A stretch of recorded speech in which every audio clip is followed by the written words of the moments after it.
Hello mga kasari, good morning. So for today's video ay dumating na po yung ahente po natin ng soft drinks at ng itlog. So tagkaunti lang naman yung kinuha ko mga kasari. Dapat hindi ako magbablog ngayon pero gusto ko kayong i-update na tumaas na po ang 1.5. Hindi ko alam guys kung kailan pero pagdating ngayon ng ahente ko ay mataas na daw po. So hindi naman po siya kalakihan yung itinaas. Kada bottle ng 1.5 tumaas po siya ng piso. So bali sa isang case ng 1.5 tumaas ng 12 pesos.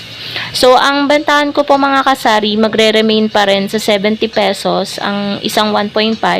Yun nga lang mababawasan yung tubo po natin. So, imbes na tumubo tayo ng 12 pesos, kada isang 1.5, 11 pesos na lang. Dahil nga, ang puhunan niya ay 59 pesos na per bottle. So, eto kasi guys, kumuha ako ng 6. Kumuha ko ng 6 na 1.5 dahil meron pa naman ako 2 Coke, 2 Royal at 2 Sprite. So, 354 yung pinatakan nung half.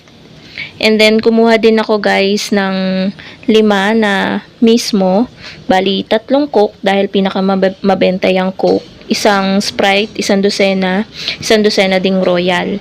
Bali dyan, wala namang pagbabago. Bali, ang tumaas lang daw, sabi ng aking ahente, is yung maliliit na ganyan, yung swakto, tsaka yung 1.5, yun daw ang tumaas. Pero yung mismo, hindi. So, 950 yung 5 dosena ng mismo. So, ang bentahan ko ng mismo ay 20 pesos pa din. Pero sa ibang tindahan guys, 22, 25. Good for them kasi malaki yung tubo nila. So, good for them din sa mga nagtitinda ng 75 pesos per bottle ng 1.5. Walang magiging adjustment sa kanila kasi malaki pa rin yung tubo nila. So, yung total ng pinagbayaran ko guys sa ahente ng soft drinks is 1,304 pesos. So, bali mga kasari, 12 pesos po yung itinaas ng 1.5 kada isang case. Pero half lang po yung aking kinuha kaya 6 pesos lang yung naging additional doon sa old price niya. So, ang update naman mga kasari sa itlog. So, nakuha ko na yung nakaraan na kino-complain ko nung Saturday na kinuha nga ni Kuya yung 2 tray ko. Hindi binigay yung 2 tray ko pero ayan, nung kumuha ko ng isang tray kanina, hindi na ako nagbigay ng tray. So, 2 yung ibinalik ni Kuya. So, quits na kami. Wala na siyang utang na tray. Kasi guys, sa palengke kasi may bayad yan. Yang tray, 5 piso isa. So, ang kinuha ko, isang tray lang. Hindi ako guys masyadong bumibili ng sobrang daming itlog kasi nga pamahal ng pamahal siya. And ayoko rin naiistakan. Minsan kasi hindi mabenta ang itlog. Ayoko naiistakan at nabubugukan. Madalas kasi yun guys na may bugok doon sa mga nabibili ni customer. Buti na lang di na lang sila nagrereklamo or binabalik nila. Sinasabi na lang nila sa akin. So, 10 pesos pa rin yung bentahan natin. Bali, ang puhunan ng large. Nagbaba ako guys sa size kasi sobrang mahal na ng XL. Large na lang yung tinitinda ko. Ito yung large. So, ang kuha ko is 255. Meron tayong tubo sa isang tray ng 45 pesos. Kasi kung large guys, XL ang kukuhanin ko, sobrang liit na ng ating tubo. Mahal ang XL, 265 or 270 na kay Kuya, ganun. So, kada week kasi si Kuya, kada punta, nagtataas siya. Sa isang linggo, nakakadalawang punta po siya.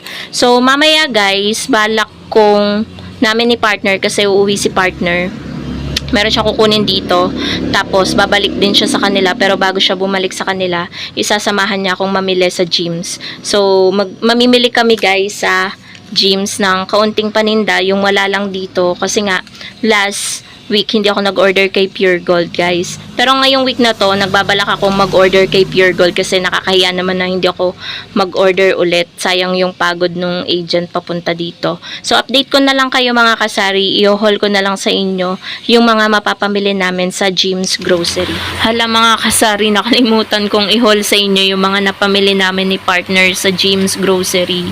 So, medyo nainis pa nga ako gawa ng guys, 'di ba, kumuha ako ng card.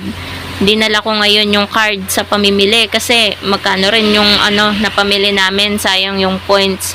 Tapos nung pinapunch nung cashier, parang hindi pa rin are yung card ko, ang tagal inayos nung unang pamili namin ni mother, 'di ba guys, nung umalis kami. Naalala nyo yun, nung pumunta kami sa Patay muna, tapos tsaka kami nagpunta ng Jim's Grocery ni mother. Yun guys, bago kami umuwi, nag-avail ako nun, and yung napamili ko nun, nasa 2,000 plus, ipinasok din nila yung points, napasok daw, pero ngayon, ba't hindi gumagana yung card ko? So, nagkaroon ng error. So, sabi ko, sana pumasok ngayon yung napamili ko, tsaka yung napamili ko nung una. Kasi sayang guys 'di ba? Kaya nga tayo kumuha. And, hindi naman libre yon, binayaran natin yon ng 150 pesos. So, eto, makikita nyo yung resibo, may computation na ng aking mga tutubuin kapag napaubos natin. So, ayan siya.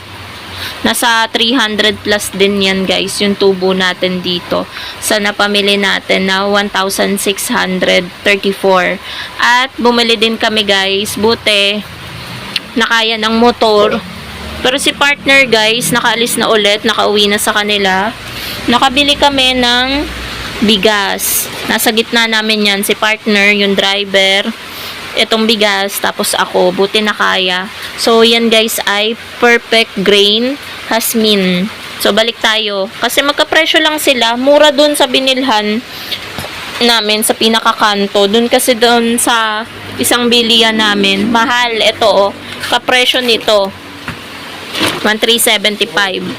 Mas maganda yung quality nun guys kesa dito. So, magka-cash in tayo guys. Magka-cash in muna ako ng 100. So, dito ko na rin tatapusin mga kasari itong aking vlog.